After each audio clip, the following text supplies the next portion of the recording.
Out here, legend came cheap.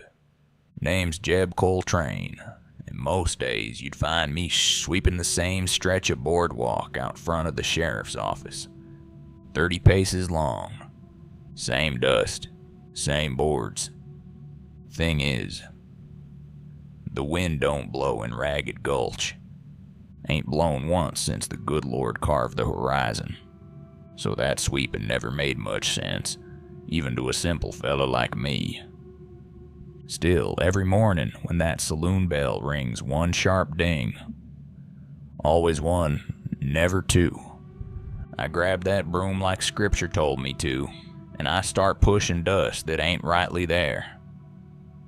Most folks in town got jobs just like that. Jobs that ain't tied to nothing if you squint too long at 'em. Henry at the post office stamps envelopes without names. Sally at the store stacks cans without labels. Old man Weaver sits out front of the church counting folks what walk past, only he can't count past 10, so it always goes 1, 2, 3, 4, 5, 6, 7, 8, 9, 10. 1, 2, 3. He been doing that since before my memory found its feet. What I'm saying is, we was all busy, but we wasn't doing nothing. And nobody questioned why. Not a one. Now, Ragged Gulch always looked the same too. Sky painted a soft, lazy blue, with clouds sitting still as cattle what had been turned to stone. Sunset at the exact same notch in the hills. Stars winked in the same damn spots every night, like they was staked down by angels too tired to move 'em. I'd look at that sky sometimes and feel a pinch behind my eyes, like my brain knew something I didn't. But then the hum would start up. Yeah, the hum. See, the whole town's got a sound under it. A kind of soft, steady thrum, like a giant steel heart beating somewhere deep under the dirt. Most days it just sits there, buzzing along, keeping time. You forget it's there, same way you forget your own breathing. But that Wednesday, it stuttered. Like a record catching on a scratch. I froze, broom halfway through the same circle I'd swept 1,000 times. Town got awful still for half a heartbeat. Sally didn't pause her can stacking. Henry didn't look up from his ghost letters. Old man Weaver just kept going, steady as a broken hymn. 1, 2, 3. Nobody heard it but me. At least that's what I thought. Then came the blink.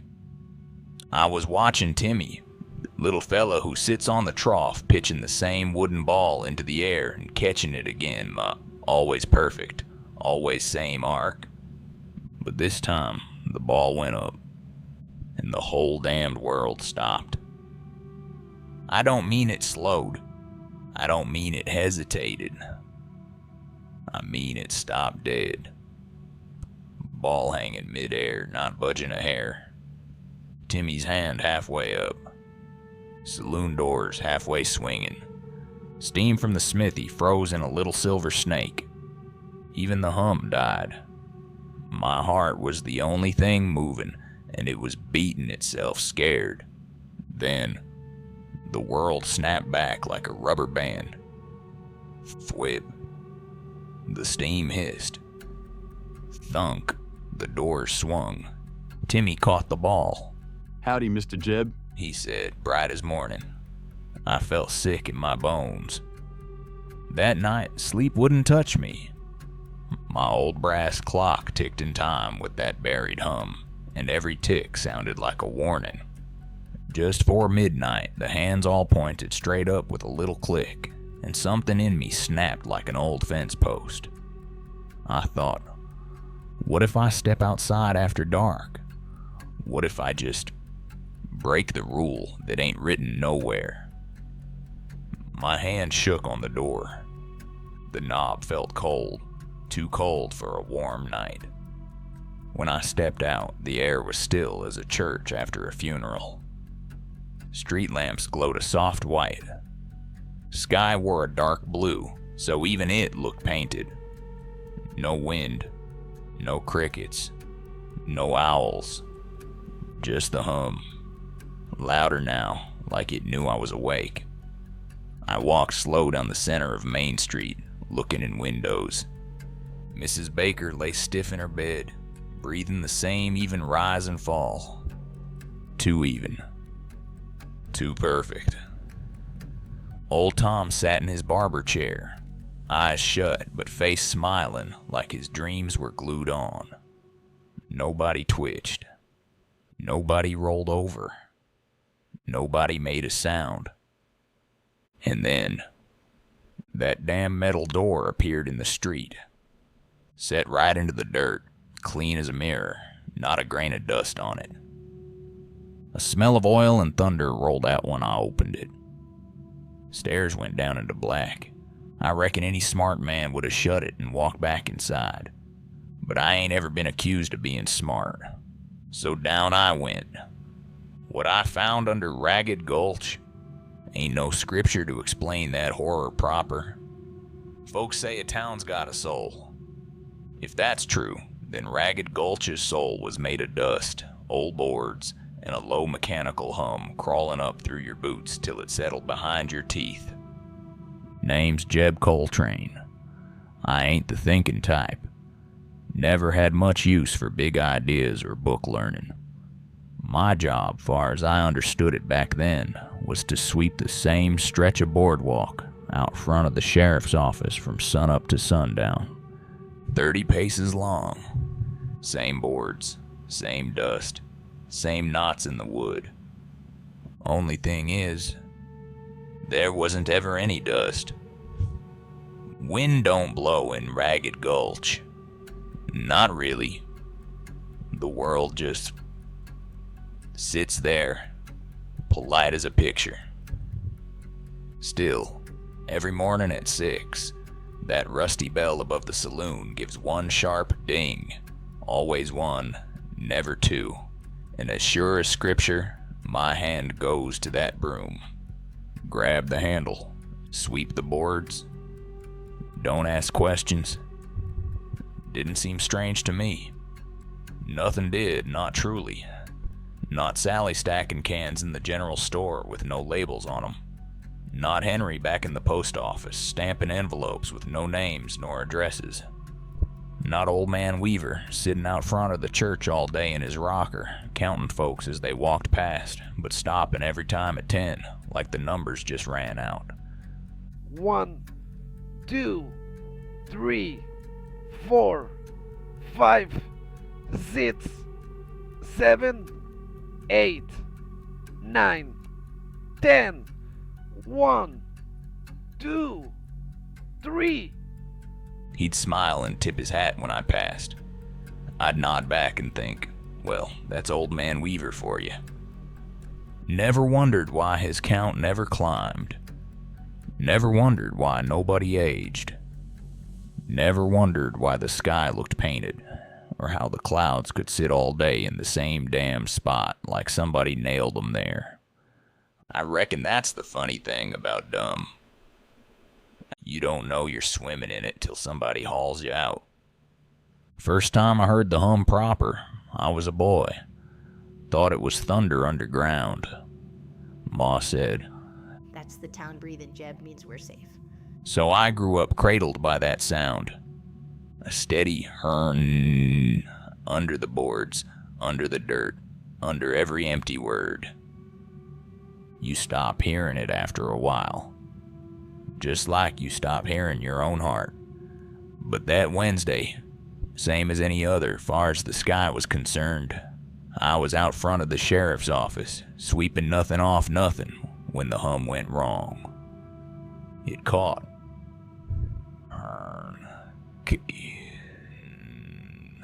My broom jumped in my hands. I lifted my head, waiting for somebody to say, "What in blazes was that?" Waiting for a dog to bark, A horse to spook. Something. Nothing. Sally kept stacking her dead fish cans. Henry kept stamping his blank letters. Old Man Weaver rocked and counted, same as always. 1, 2, 3. The hum straightened itself like a drunk pretending he hadn't stumbled. For a minute I figured maybe that was just something inside my head, knocking around. I went back to sweeping, back and forth, like my arms knew more than my brain did. That's when the world blinked.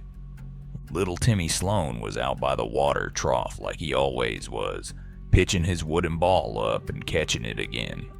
He never missed. Same throw, same catch, same grin like his face was nailed in that shape. I was watching him without really watching, the way you do with things that never change.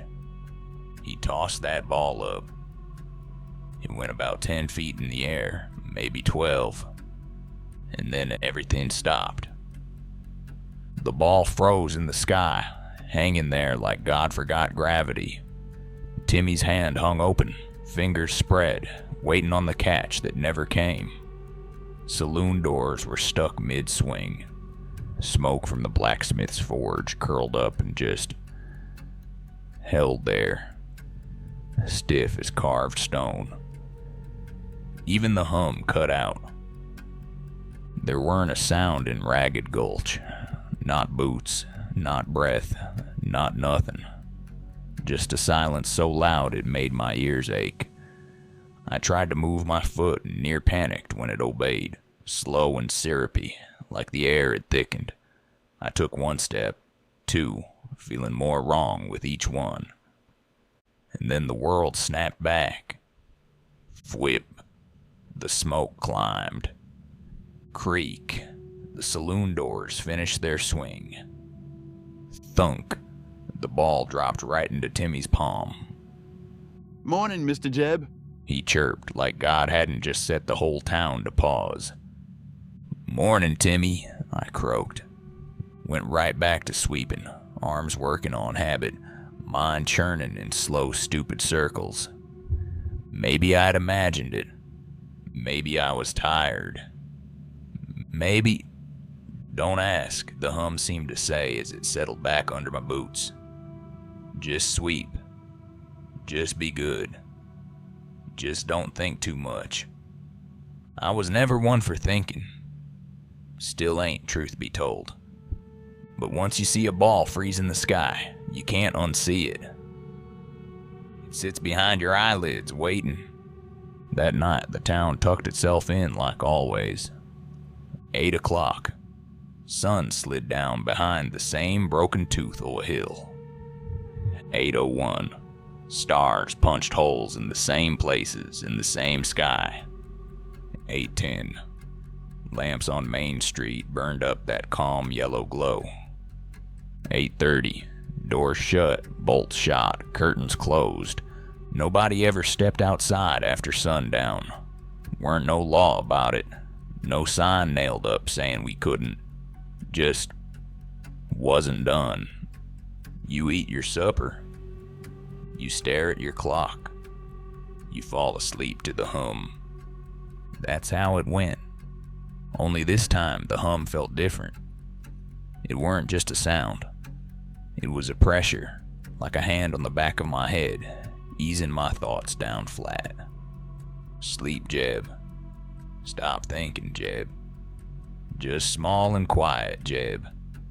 My old brass clock, big ugly thing with 3 hands and no numbers, ticked along with it. Tick-hum, tick-hum. And every time my eyes sagged shut, I saw that damn ball floating in the air, held up by nothing. My chest started feeling tight, like the room had shrunk. Right before midnight, all 3 clock hands pointed straight up with a sharp little click, and something in me said, "Go outside." It wasn't a voice, just a tug, same as the one that sends your hand to your hat when a lady goes by. My legs swung off the bed all on their own. I put on my boots, hands shaking like I'd swallowed ice water. The doorknob felt too cold in my palm. wrong cold, like meat on a hot day. I turned it anyway. Ragged Gulch at night didn't look like Ragged Gulch. Daytime, it had that storybook look. Every board straight, every shingle neat, every window clean. Nighttime peeled the paint off the pretty. Street lamps floated in glass like trapped will-o-wisps, glowing steady white, not the wobbling orange you get from flame. Their light stopped in a sharp circle on the ground, like it was afraid to spill past where it was told. The sky looked too smooth, too even. Like someone painted it with one big brush stroke of dark blue and poked holes where the stars ought to go. There weren't no wind, not so much as a sigh. I didn't hear crickets, didn't hear coyotes, didn't hear a single night animal with sense enough to make noise. All I heard was the hum, crawling up from under the dirt, louder than ever. I stood a spell on the boardwalk, hoping some sane part of me would drag me back inside. Didn't happen. So I walked. Down the middle of Main, past dark windows that felt like eyes. I peered into one, squinting through a gap in the curtains. There was Mrs. Baker, flat on her back in bed. Her chest rose and fell, tidy as a metronome. Up 2 fingers worth. Down 2. Up, down. No sighs, no snorts, no turning in her sheets. I held my breath and listened. Didn't hear lungs. Didn't hear a heart. Just the hum, trembling the glass. Mrs. Baker, I whispered, though I had no right. She didn't stir. Her face was smoothed out calm, like somebody had sanded away all the little creases life carves into you. No lines from laughing, no pinch from worry. Just neutral. I reached up to tap the window. The glass was warm. Not warm from her. Warm like it had a life of its own. I snatched my hand back like I'd touched the devil's teeth. Stumbled away, trying not to look at any more windows, though I could feel what was in them. Straight, still bodies. Measured breaths. No dreams. That's when I saw it. Right there, in the middle of the road between the sheriff's office and the saloon, a square of metal set into the dirt, 4 foot by 4, flush with the ground. I swear to you by every saint with a name, that hatch weren't there yesterday. Clean brushed steel, no rust, no scratches. Just a small ring handle in the corner, begging for a fool's fingers. The hum was loudest there. It made my teeth itch. Any man with a lick of sense would have backed away, called it the Lord's business, and never spoken of it again. I ain't that man. I got on my knees, hands shaking, and wrapped my fingers round that ring. The metal felt neutral. Not cold, not hot.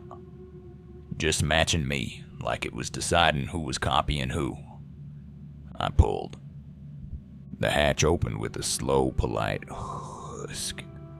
Something like cold air, but sharper, poured up from the hole. It smelled like hot wires and iron and a penny you'd been holding too long in a sweaty palm. Stairs went down into dark. Behind me, the town didn't make a sound. I thought 2 things, both at once. This is wrong. And if I go back to bed, I'll never know nothing ever again. So I took my broom-calloused hand off the safe wood of the street and set my boot on that first iron stair. The hum shifted, dropping low, like I'd stepped into its throat. Then I went down. Every step I took, the sound changed. Up in town, that hum's like a mild fever, sitting dull behind your ears. Down there, it broke apart into 100 tiny sounds, whirs and ticks and little clickety-clicks, like a nest full of metal crickets. After 10 or 12 steps, the hatch eased itself shut above me with a soft thunk. I didn't touch it. Didn't have to. When it sealed, The last bit of surface light died and I went blind. Heart started beating too loud. I worried the hum'd hear it and decided it didn't like the extra rhythm. Then lines of red light seeped out of the walls, running along the metal like veins filling with blood. It weren't enough to see proper, but I could make out stairs, walls, a narrow tunnel. The deeper I went, the more the air smelled like oil and something sweet sharp, like you bit your tongue on a mouthful of copper. After a while, the staircase leveled out into a straight corridor. The red veins brightened enough for me to see there was glass on either side. Behind the glass hung bodies. I stopped so hard my legs near left my boots. They weren't corpses exactly. Corpses look slack. These things were posed, hanging by metal hooks sunk in their backs, feet not touching the ground, arms limp but arranged neat. I knew every face. Timmy with his ball, Sally with her apron, Henry with his stamp in hand, Old Man Weaver, mouth still twitching. Shapes that looked an awful lot like one, two. Tubes ran into their arms, up their noses, into the base of their skulls. Their skin glowed faint blue under the red light, like moon under blood. I pressed my palm to the glass in front of Timmy. It was warm, same as the window in town. Under my hand I could hear a faint little click. Whir. Click. Whir. Like a wind-up toy what had never run down. His eyelids flickered once. Just once. "Timmy?" I whispered. His eyes didn't open. Didn't have to. I could see the shine of them through the thin skin, moving in tiny mechanical darts. A rhyme crawled into my head from nowhere. I didn't think it on purpose. It just arrived, like the hum had put it there. Up the stairs and down the track. Hang us up and send us back. I stumbled away. At the far end of the corridor, bright white light spilled through an open doorway, sharp as teeth. Something was waiting in there. I could feel it in the way the hum gathered itself. I went toward it anyway. The room beyond was round and deep. Ceiling disappeared up into shadow. Every wall was lined with machines, spinning reels of black tape, little glass tubes glowing orange, dials jittering, needles twitching like nervous fingers. Cables hung like roots from the ceiling. Some went into the machines. Some vanished into the floor. Some pulsed with light. In the middle of it all sat a contraption big as a wagon, made of keys and levers and rollers and slots for cards and things I ain't got names for. Looked like someone smashed together a church organ, a typewriter, and a player piano, then told it to grow sideways. On a big high stool in front of it sat the sheriff. Hat on his head, badge on his chest, hand resting on one of the levers like it had grown there. He turned when he heard me, slow and easy, like he'd been expecting this. "Evening, Jeb," he said. Same voices upstairs, slow and comfortable, but there was an echo in it down here that made my shoulders itch. Like another voice was sitting just behind his, mouthing the same words half a hair late. "Sheriff," I managed. What is this place?" He patted the side of the machine like you would a good horse. "This here? He said. This is what keeps our pretty little world spinning. Ragged Gulch's heart and lungs, the big iron brain under the floorboards." I licked lips gone dry. "There's folks hanging in the hall, Sheriff. Folks I know. Timmy, Sally, Old Man Weaver. They got tubes in them. They ain't moving. They look." "Stored," he said, easy as sugar. "Those are just shells, Jeb.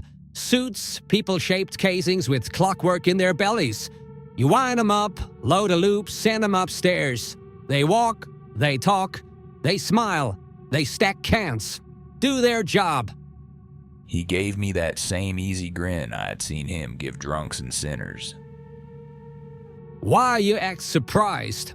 You ain't never wondered how come nobody in town ever changes? How come Timmy's ball always arcs the same? How come Weaver never counts past 10? I hated that he had a point. Robots, I said, the word feeling foolish in my mouth, like something from one of them cheap paper novels that ride in on non-existent trains. He shrugged. Automata, simulants, man-shaped machinery. Call them what you like. Point is, Jeb, they ain't real, even when they feel that way. A thought I didn't much care for popped its head up. Am I one? I asked, voice small. He laughed. It weren't a kind laugh, but it weren't cruel neither. Just tired. No, son, we needed one honest-to-God bag of meat in the mix. One real heartbeat, one set of lungs, one squishy brain. That's you. I staggered back a step. Me? Why me? I ain't nobody. I ain't smart. Exactly. He winked. Your sheet said average cognition, high compliance, low self-inquiry. That's the fancy way of saying you wouldn't go poking where you ain't invited. Guess they misjudged some, I muttered before I could stop myself. He grinned broader. Reckon they did. That's why we're having this conversation. Behind him, the machine's lights pulsed faster. Somewhere in its guts, the soft clacking turned meaner, sharp as teeth chatting. The sheriff picked up his badge, turned it between his fingers. It clicked each time it flipped, a precise little tick, tick, tick. Sheriff, I said, words coming out slow. Who's they? He nodded toward a stretch of black glass set in the wall. Up till then, I'd thought it was just dead metal. Now, for a bare second, it lit from behind, just enough for me to glimpse a shape on the other side. A hunched figure in a room full of cable and glowing gauges, staring at us like we was bugs in a jar. Then it went dark. Patrons, He said. Clients, investors, folks sitting in nice soft chairs in some other corner of the world, watching this town like it's a stage play. Watching us, my voice cracked. For what? For fun. The way he said it made the word feel dirty. See, they got tired of just reading stories. He went on, easy as if we was discussing weather. They wanted to walk around inside him, so some genius sold him on the idea of building whole little clockwork worlds they could tune into, step into, feel like they was there, with no real danger clinging to their boots. He gave the machine an affectionate little slap. Ragged Gulch, Model 7B, Rust West Atom Punk Frontier Experience, they called it in the brochure, if I recall the copy correct. I stared at him. Words crawled into my skull. Clumsy little rhymes that didn't quite scan right. Spin the wheel and watch us run. Laugh and point. Ain't this here fun? My chest hurt. So all of this, I said, gesturing with a hand that didn't seem attached right. The town, the jobs, the sky. It's just story. Story, He agreed. every loop a little tale, Timmy tossing his ball, Weaver counting his folks, you sweeping your boards.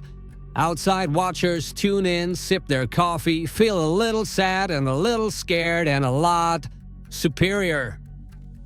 He leaned back on the stool. Only a real thing down here's you. The hum swelled around those words, like it liked the sound of 'em. I ain't a sharp man.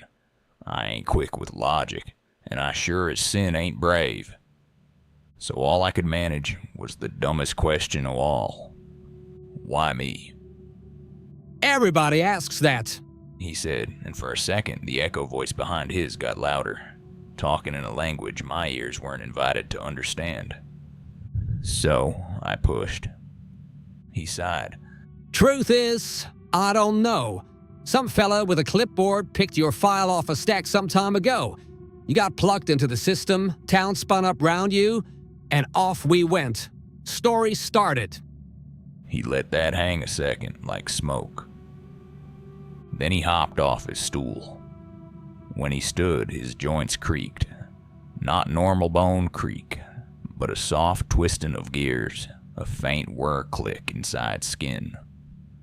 Up close, I could see seams round his jaw and neck, fine silver lines like someone had cut him open and sewed him back too clean. What happens now? I asked, my voice hoping, for you wake up, it's a dream, while my gut knew better.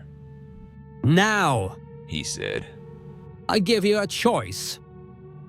The word sounded like a stone dropped down a well. Option 1. He went on, ticking it off on a 2 straight finger. We put you back in your nice soft bed. Give that brain of yours a scrub. Nothing too rough. Just take tonight's little stroll and toss it in the bin.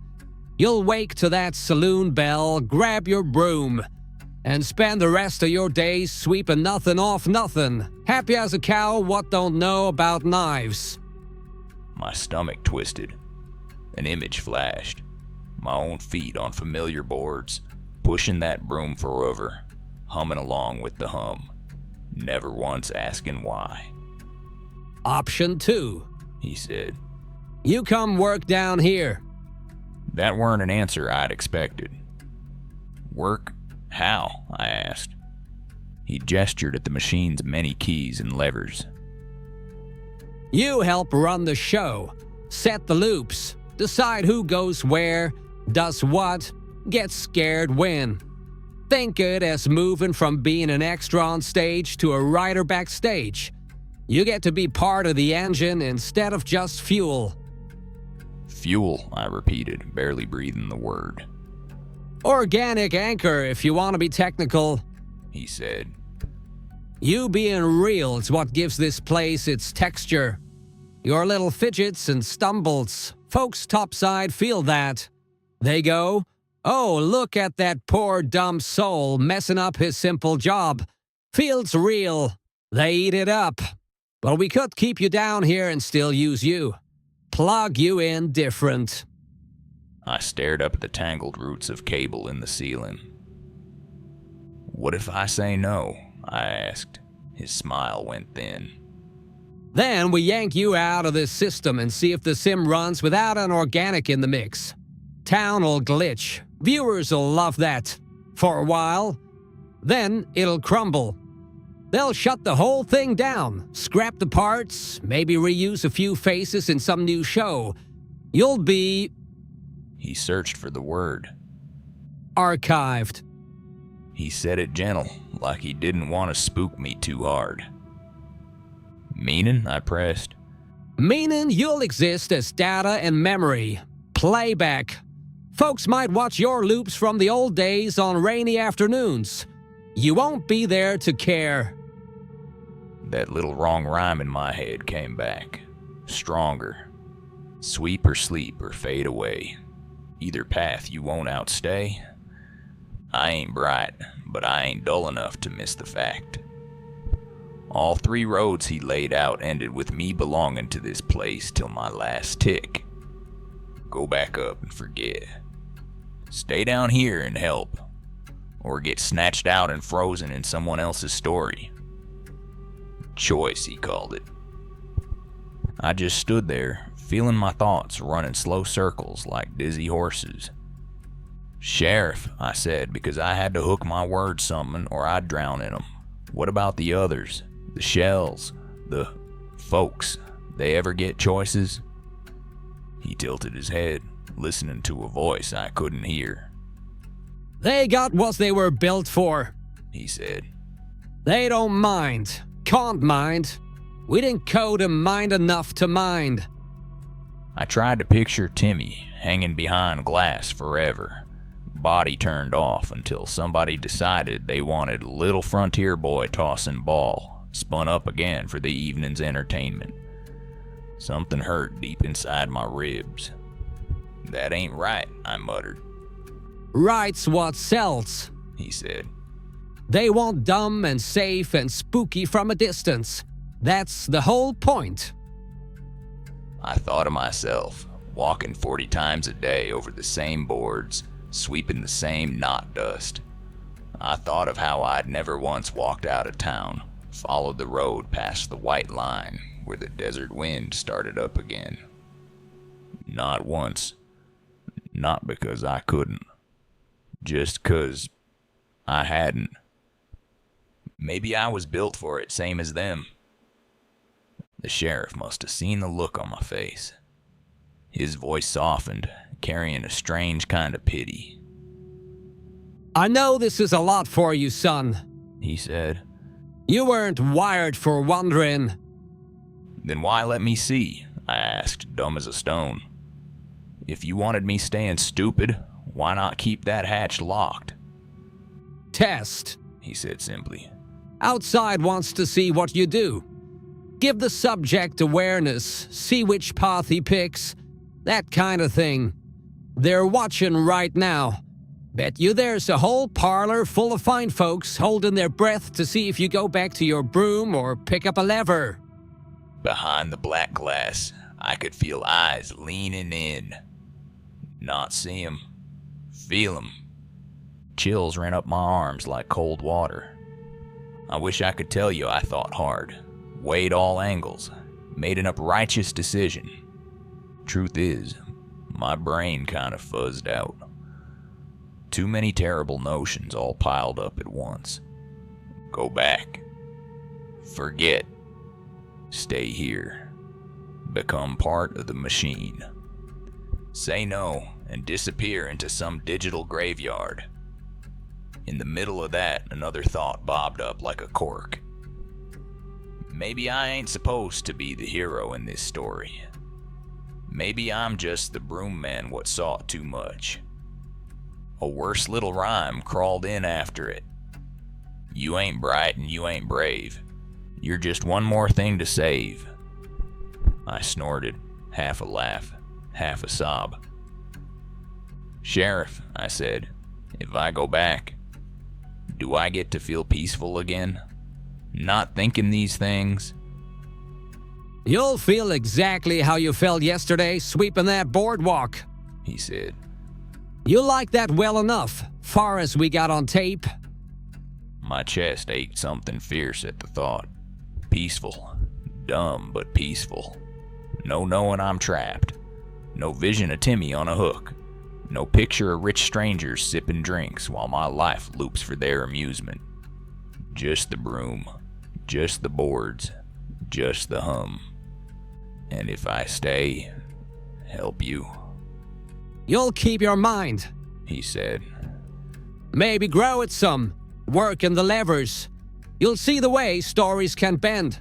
You might sneak a mercy in here and there if you got the knack. Change a line, soften an edge. You'll also see a whole hell of things you don't want to see. And the last one, I asked, surprised there was any voice left in me. He just looked at me. You don't want the last one, He said, which of course made me think about it anyway. You ever have too many choices and your head's too small to hold them, so it all kind of jams and you pick the first thing your hand can reach? That's what happened. The sheriff held out his hand.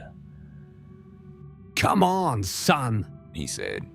Clock's ticking. Upstairs, Loop's already stuttering without you in it.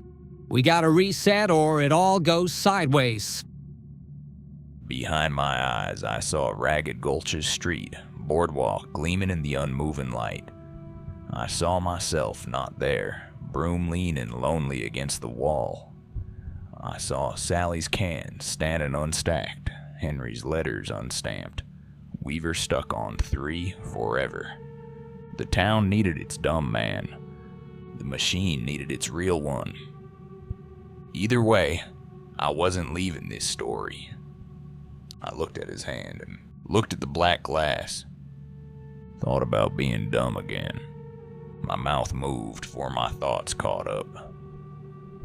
I ain't sure I'm fit to run any story machine, I muttered. Ain't smart enough. That's the charm, He said. Smart folks break worlds quick. Dumb ones just nudge him. He smiled that cracked easy smile and wiggled his fingers. I took his hand. His grip was too steady, too exact. Warm, but not like blood warm. More like stove-warm metal. The machine shuddered round us. Lights flared. Reels whirled. Up above our heads, somewhere far and far and far, I heard something reset. Little clicks and snaps like the world flipping back to zero. Hear that? The sheriff said, squeezing my hand till my knuckles popped. That's them loading a new variation. Fresh loop, same bones, different skin. He pointed with his chin at a small screen I hadn't seen before. On it, I saw Main Street from somewhere high up, like a buzzard was circling. I saw the boardwalk in front of the sheriff's office. Saw a lanky figure step out onto it, hat low, eyes squinting up at the painted sky.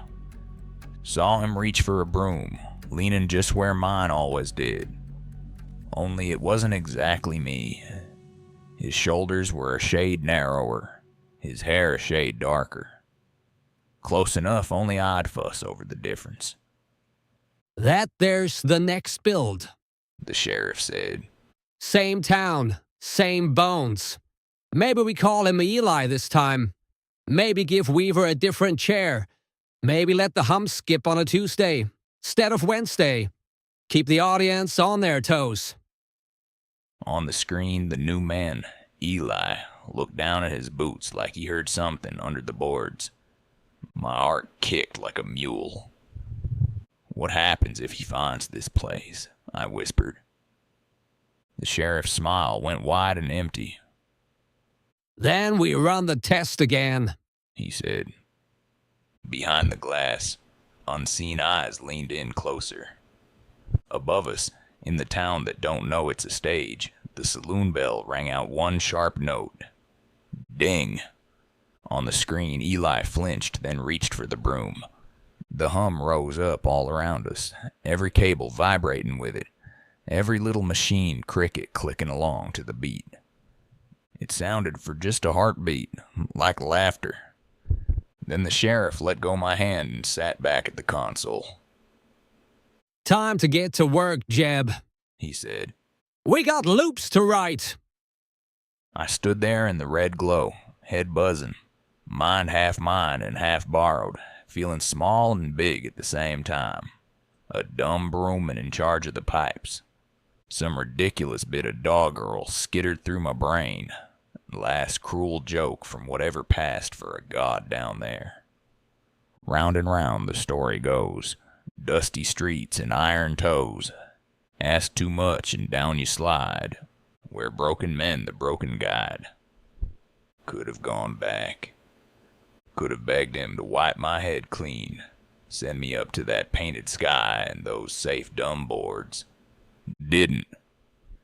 I just watched Eli start sweeping that same 30 paces of wood, and for a moment, the sight was so peaceful it hurt.